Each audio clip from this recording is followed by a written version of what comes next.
Hello everyone, how are you all. So बेटा, आज का जो हमारा टॉपिक है वो है discovery of the virus. So let's just see कि वायरस किस तरह से डिस्कवर हुए थे।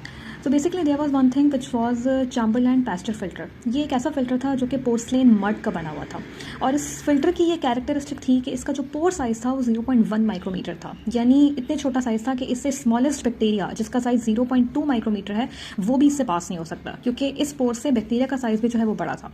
ठीक है, तो ये उस वक्त तक का सबसे बेस्ट क्रिएटेड इन्वेंटेड फिल्टर था जिससे दुनिया का स्मॉलेस्ट से स्मॉलेस्ट लिविंग क्रिएचर जो है वो भी पास नहीं हो सकता था।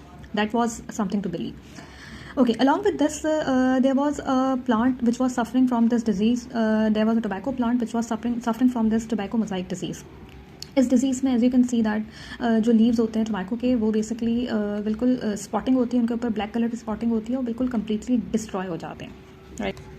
Then there was a scientist whose name was Dmitri Ivanovsky. Ivanovsky ने 1892 में इसी चैम्बरलैंड फिल्टर को यूज़ किया और उसने टोबैको प्लांट जो कि सफ़र कर रहा था टोबैको मोज़ाइक डिजीज़ से, उसने इस फिल्टर से इसको जो है वो फिल्टर करने की कोशिश की, because he wanted to know कि इस टोबैको मोज़ाइक डिजीज़ का रीज़न क्या है। इज़ इट बैक्टीरिया, क्योंकि अगर तो ये बैक्टीरिया है तो ये इस चैम्बरलैंड फिल्टर से पास नहीं हो सकता। तो उसके लिए उसने क्या किया? Okay, so first of all what he did, उसने जो tobacco plant which was suffering from tobacco mosaic disease, उसने उसके लीव्स का जो है वो एक्सट्रैक्ट निकाला। लीफ एक्सट्रैक्ट किस तरह से निकाला जाता है? सिंपली लीव्स को जो है वो ग्राइंड किया जाता है ड्राई करने के बाद, और उसे वाटर में सोल्यूशन बनाया जाता है और उसको सेपरेट कर दिया जाता है। That's how you can simply get the leaf extract. उस लीफ एक्सट्रैक्ट को जो है वो उसने इस चैम्बरलैंड फिल्टर से पास किया जिसका पोर साइज 0.1 माइक्रोमीटर था, और उससे जो भी नीचे फिल्टर मिला that was called as filtrate.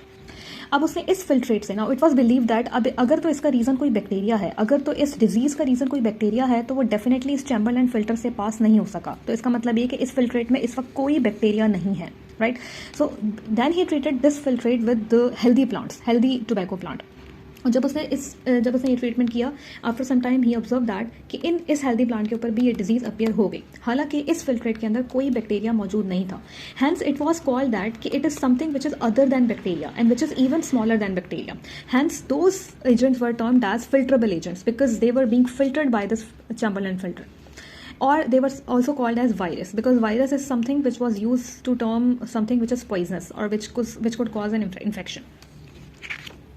In 1935 there was a man which was Wendell Stanley. उसने क्रिस्टलाइजेशन टेक्निक के थ्रू टोबैको मोज़ाइक डिजीज़ के अंदर मौजूद जो टोबैको मोज़ाइक वायरस था which was responsible for the disease, he crystallised that TMV virus.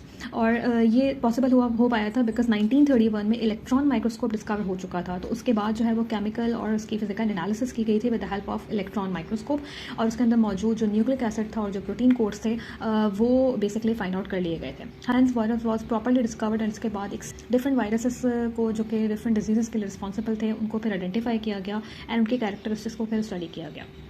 Hence that was the overall discovery. You can simply remember the name of this Chamberlain filter, its pore size, then Dmitry Ivanovsky. How did he discovered? How did he name these agents as filterable agents? And then Wendell Stanley, who crystallized this TMV virus. Now that is something which you need to remember for the purpose of your MDCAT MCQs. I hope you have got the concept. Thank you so much. Allah Hafiz.